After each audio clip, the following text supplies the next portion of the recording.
back to my channel. Today, I don't want to talk about English or learning or small talk. Today's video is really special to me because I'm turning 38. It's my birthday. Yay! Well, I recorded the video the day before because my birthday is actually tomorrow, September 6th, which is the day that I'm going to post the video. But I have to work all day, so yes, here we are. And actually, I just realized that with the time difference between China and Canada, it's already my birthday. Yay! I can't believe that it's already 4. At the beginning of this year, I came to Canada. Initially, I was just traveling here. But then I found a job, changed my visa, and decided to start a new life in this country. Well, my birthday this year probably won't be a grand celebration or even my closest loved ones and friends aren't around, but it's definitely a special one. After work today, I rushed to buy myself a birthday cake just before the bakery closed. So when I made my birthday wish, I feel like maybe it's a perfect time to reflect on my first half of my life and how I ended up here. We're all shaped by our experiences. The highs, the lows, and everything in between. Although I've always known this fact, when I started reflecting on the experiences I've had over the years, well, no matter how small or significant, it's part of a bigger story. So today, I want to share my story with you, from being the good girl who played by the rules to fall in love, facing depression, traveling the world, and ultimately finding myself. So here we go. The early years is before 28. Well, I think I used to be the textbook definition of good girl. I started hard, respected my elders, and did everything by the book. Personally, I don't have grand ambitions, but I know if I were the traditional good child, my parents should be very happy. So in the past, throughout my upbringing, I never really asked myself what I wanted or what I liked. Instead, I tried to guess what my parents wanted and then molded myself according to their wishes. Well, the result was that they were, of course, very satisfied. They were so proud of me. Their colleagues, friends, and even our relatives often say, "Oh, how lucky you are to have a daughter like me," which makes them very happy and proud, even they don't say it out. You know, Asian parents tend to be very reserved. But as I grew older, I started to feel that something wasn't quite right. Yes, I have the best parents in the world, and of course I want to make them happy and proud. But looking back, I just realized how much pressure I put on myself to live up to their expectations. Whether self-imposed, parents-imposed, socially imposed, but why I never feel fulfilled. Anyway, there was a silver lining to this phase. I developed a strong sense of discipline and work ethic that would serve me well later in life. I also learned the importance of gratitude. My family wasn't wealthy, but they were always supportive. They taught me to appreciate the little things, a lesson that had struck me to this day. So by the time I hit my late 20s, I had a stable job, had traveled a bit, and had even started writing books. But deep down, I was living a life that was expected of me, not the life I truly wanted. During this time, I learned that following the rules and meeting expectations can create a strong foundation, but it's essential to ask yourself what you truly want. The discipline and gratitude I developed helped me later, but I also realized that ignoring my own desires led to a life that didn't feel entirely mine. This period taught me the importance of self-reflection and the need to balance external expectations with internal fulfillment. It wasn't until I turned 28 that everything began to change. So the turning point is 28 to 30. 28, 10 years ago, oh my God. The year that everything changed, I fall in love hard. Yeah. You know how they say some people came to your life and changed it forever? That exactly happened to me. I met someone who I can express my true self. Well, he was really bright and incredibly easy to talk to. And with him, I feel comfortable being myself. No pretenses, no masks. Well, it wasn't just about the relationship. It was about what I discovered about myself through that relationship. Yes, there were highs and lows, and there were in any relationship. But those lows forced me to look inward. For the first time, I began to question who I was and what I truly wanted out of life. It was like an awakening of sorts, and it sets a stage for the years to come.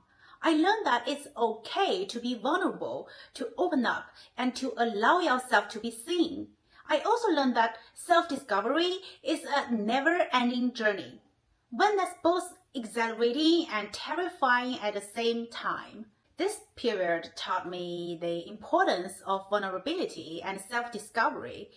I just learned that love isn't just about other person, it's also about discovering who you are when you are with them. So the process of questioning and exploring my true desires began here, and it was both liberating and challenging. It made me realize that self-discovery is a lifelong journey that requires courage and an open heart. And then 30 to 32, the dark night came. Well, life has its own season, right? When I turned 30, I hit what I called the dark night of the soul. But looking back, even though I knew the cause of my depression, I just didn't have the courage to end it. Instead, I chose to desperately try to fix everything that was beyond repair. It took me 7 years to finally overcome the depression. Oh, I'm sorry, I'm not yet ready to share all the experts of the personal life online because I'm not sure if I might hurt anyone or... Anyway, at that time, I was dealing with heartbreak, life changes, and for the first time in my life, I feel like I had lost everything overnight. Well, yes, I became acquainted with the black dog, depression. Well, every day was a struggle. I would wake up feeling like a shadow of my former self, and it took every ounce of strength just to get through the day. This is usually when someone would need to see a therapist. But you know, in China, there isn't a well-developed mental health care system. And even if there were, the cost would be prohibitively high. The number of young people in China with mental health issues is unimaginably high, but our options are limited to either suppressing them or taking medication, all while hiding our health problems. So that's when I turned to books. Reading became my escape, my solace. The more I read, the more I began to stabilize emotionally. Holding myself through reading, that wasn't a quick fix, but it was the beginning of a deeper journey where I started to dig into the core of who I was and why I feel the way I did. I began to realize that understanding yourself is a lifelong process. Even now, I'm still learning, still trying to make sense of certain things, like lies, like betrayal, inconsistency between words and actions, and the importance of living independently, etc. It's not easy work, but it's necessary. This period was incredibly difficult, but it taught me the importance of self-care and the power of finding solace in simple things like reading. I learned that healing isn't linear. It's a journey that requires patience and a willingness to confront your darkest emotions. Most importantly, I realized that understanding yourself is an ongoing process, one that's essential for personal growth. So by the time I hit 32, I was ready for a change. I started traveling again, hoping that seeing new places and meeting new people would somehow heal the wounds I carried. I visited every corner of China, explored Europe, and wandering through Southeast Asia. These travels really brought me joy, but there was always a shadow, like lurking in the background, a part of me that still felt incomplete. I really met wonderful people along the way, But I was only ever able to form casual friendships. It's like I was hating part of myself, hating that afraid to let anyone in too deep. But despite this, I found a sense of peace in the diversity of the world. Each culture, each place had something unique to offer, and it reminded me that the world is so much bigger than our personal struggles. These years were a mix of happiness and longing. I was so happy to be on the move, to be discovering new things. But I just couldn't shake the feeling that something was missing. I was searching for healing, but I wasn't quite sure how to find it. During this period, I learned that healing isn't something that happens overnight, and it's not something that you can find externally. I mean, when you are in a really bad state, change your external world is important. It's really important. But it's only a trigger. The true peace still comes from within. I finally learned the importance of allowing yourself to feel incomplete and accepting that some parts of you may always remain mystery. And then, just as I thought I was starting to find my footing again, the world stopped. COVID hit. And suddenly everything changed again. So actually, I'm not sure what COVID means to people around the world, but for every Chinese person, it was a major disaster, a life-changing event. Well, the pandemic brought with it a whole new set of challenges, miserable relationships, isolation, and once again, my old friend, the black dog, came knocking. Well, this period was incredibly tough. I had to confront parts of myself that I had been avoiding for years. The forced isolation made me rethink my relationship with everyone, with myself, and with the world. I finally realized that I used to live for my parents and then for my partners. I only briefly discovered that hidden self within me, but soon fell into the trap of living for others again. A trap that I willingly stepped into this time. Well, despite everything that being forced upon me, I finally realized the first step to living for myself is to live independently. Though I've faced much misunderstanding, slander, and betrayal, I firmly believe in the saying, what happens to you happens for you. These lessons were hard-won, but they were crucial. By the end of 2023, I knew that this chapter of my life was closing, and I was ready to say goodbye to the person I had been. So this period taught me that sometimes the world needs to pause for us to truly see ourselves. The challenges brought on by the pandemic forced me to confront my deepest fears and insecurities, but they also led me to a place of greater self-awareness. I learned the importance of living independently and the power of resilience. This time of isolation allowed me to reflect deeply and realize that true growth often comes from the most challenging experiences. So, when I turned to 37, I made a bold move. I left everything behind and started over. I had originally planned to start traveling the world again. Well, but who knows? I ended up staying in Canada and starting a new life here.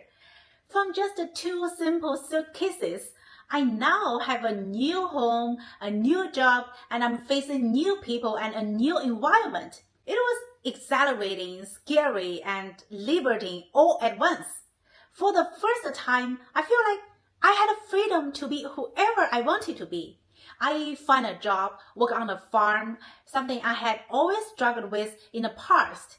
And for the first time, I feel like I was part of the world in the way I had never been before. The experience of working the land was grounding. It made me realize the importance of simplicity and the value of hard work. There's something profoundly satisfying about seeing the fruits of your labor, literally. It was a period of deep personal growth where I learned to appreciate the smaller things in life and to take pride in my accomplishments, no matter how small they might seem. It's hard to put into words what life meant to me, but it was like I had finally found the missing piece of the puzzle. I had always felt like I was waiting for something, waiting to feel competent, waiting to feel like valued, waiting to feel like I belonged, waiting for everyone around me to be satisfied first. I've waited too long. For years, I have been living for others, first for my parents, then for my partners, and finally for society's expectations. But now I was living for me. I began to pursue my own passions like content creation and language learning with a renewed sense of purpose. I also learned the importance of self-compassion. I realized that it was okay to make mistakes, to fail, and to start over. I know I made a lot of mistakes, but I don't regret making any of them because if I hadn't made, I wouldn't know how to make them right. So this new chapter of my life was about embracing imperfection and finding strength in vulnerability. It was about learning to love myself for who I really am, not who I thought I should be or who others think I should be. For example, in reality, I'm not a very talkative person. I had a lot of thoughts in my head and my inner world is very rich, I can say, but I don't really express them. My way of processing is writing in my journal. However, when I met someone I loved who was very talkative, I feel like, yeah, he liked the lively version of me, so I unconsciously started to act more outgoing, even though it drained my energy. Although I'm trying hard to change this habit now, if I'm in a team and I notice no one is energizing the atmosphere, I still find myself instinctively stepping in to be that person. Even if it exhausts me, I don't want to disappoint anyone, but the result is that I end up disappointing myself. And you know what? When those people realize, oh, you're not who I thought you were, or you've changed, they just laughed. So now I'm in a phase where I've been honest with everyone from my past, telling them that I'm actually this or that type of person, not the one they imagined or they expected. The result is indeed, most people have left, even the closest one, and only one or two are still in touch. Well, I have to say, it's really a harsh reality and quite ironic. That's who was so close to me just laughed when they found out I wasn't who they wanted me to be. But this is my choice. So I believe there will still be people who appreciate the real aesthetic me, perhaps in the future. And even there aren't, it's okay. I've decided that from now on, I will love myself the way I once loved others. Well, yes, compared to many of my friends, I've matured very late in life. I started primary school at 7, had my first love at 25, and only just awakened to my self-awareness at 38. But so what? No matter how many detours I've taken, I'm finally on my own path at 38. Now, as I stand at the threshold of 38, I even find myself excited about getting older because there's this toxic narrative that women lose values as they age. At least in China, there's a strong age discrimination against women. Men probably the same, but much better, I think. If you're over 35, you're almost considered obsolete by society. There's a high chance that if your company lists of employees, you will be among the first to go. And if you lose your job, you may never find another one in the social or economic decline just because you're over 35. But isn't it just absurd? By 35, love hadn't even really begun yet. That's absolute nonsense. With age comes experience, wisdom, and open heart. I'm going to be smarter, funnier, and more confident than ever before. Aging isn't something to fear. It's something to embrace. It's an extraordinary process where you become the person you were always meant to be. So, Here's the next chapter, the next adventure, and the next 38 years of becoming the best version of myself. Well, thank you for joining me on the journey through the past 38 years of my life. Well, I hope my story resonates with you and reminds you that every chapter of your life has something valuable to offer. If you're struggling right now, know that it's just one part of your story. It's not the whole book. So if you have your own story to share, drop it in the comments below. I'd love to hear from you. Here's embracing the journey, no matter where it takes us next. See you in the next video. Bye.